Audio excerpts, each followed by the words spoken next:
ವೀಕ್ಷಕರೇ, ಇರಾನ್ ಮತ್ತು ಇಸ್ರೇಲ್ ನಡುವಿನ ಯುದ್ಧ ಈಗಾಗಲೇ 8ನೇ ದಿನಕ್ಕೆ ಕಾಲಿಟ್ಟಿದೆ.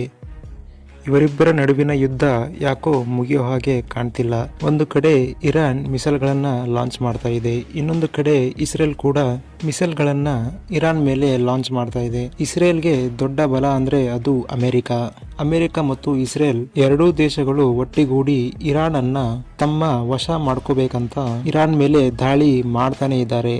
ಆದರೆ ಇರಾನ್ ಮಾತ್ರ ಪ್ರತಿದಾಳಿಯನ್ನ ಮುಂದುವರಿಸ್ತಾನೆ ಇದೆ. ಈಗ ಅಮೆರಿಕ ಮತ್ತು ಇಸ್ರೇಲ್ ಎರಡೂ ದೇಶಗಳಿಗೆ ಭಯಪಡಿಸುವಂತಹ ಒಂದು ಸ್ಟೇಟ್ಮೆಂಟ್ ಅನ್ನ ಇರಾನ್ ಕೊಟ್ಟಿದೆ.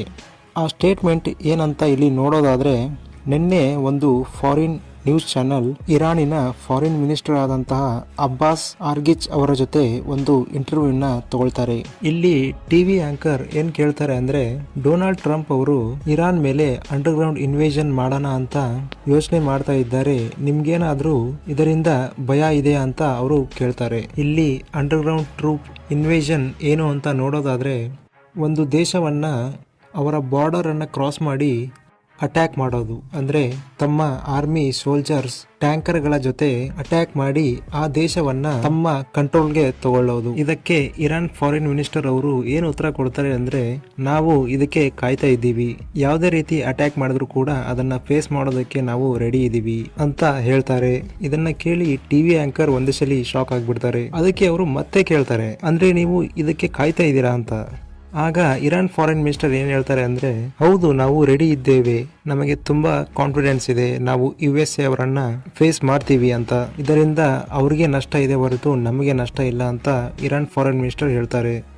ಇದರ ಜೊತೆಗೆ ಅವರು ಇನ್ನೂ ಒಂದು ಮಾತನ್ನ ಹೇಳ್ತಾರೆ, ಅದೇನಂದ್ರೆ, ಈ ಹಿಂದೆ ನಾವು ಯುದ್ಧ ಏನ್ ಮಾಡಿದ್ವೋ ಅದರಿಂದ ತುಂಬಾ ಕಲ್ತಿದ್ದೀವಿ, ಈಗ ನಮ್ಮ ಹತ್ರ ಫುಲ್ಲಿ ಅಪ್ಗ್ರೇಡೆಡ್ ವೆಪನ್ಗಳು ಇದ್ದಾವೆ, ನಾವು ಯಾವುದೇ ಯುದ್ಧಕ್ಕೂ ಕೂಡ ಸಿದ್ಧ, ಯಾವುದೇ ರೀತಿ ಅಟ್ಯಾಕ್ ಮಾಡಿದ್ರು ಕೂಡ ಅದನ್ನು ಫೇಸ್ ಮಾಡೋದಕ್ಕೆ ಸಿದ್ಧ ಅಂತ ಇರಾನ್ ಫಾರಿನ್ ಮಿನಿಸ್ಟರ್ ಖಂಡಿತವಾಗಿ ಹೇಳಿಬಿಟ್ಟಿದ್ದಾರೆ. ಅಂದರೆ ಇಲ್ಲಿ ಒಂದು ಏನು ಅನಿಸ್ತಾ ಇದೆ ಅಂದರೆ, ಇರಾನ್ ಇಲ್ಲಿ ಯಾವುದೇ ಕಾರಣಕ್ಕೂ ಅಮೆರಿಕ ಮತ್ತು ಇಸ್ರೇಲ್ಗೆ ಸಲಾಂ ಹೊಡೆಯೋದಿಲ್ಲ ಅಂತ.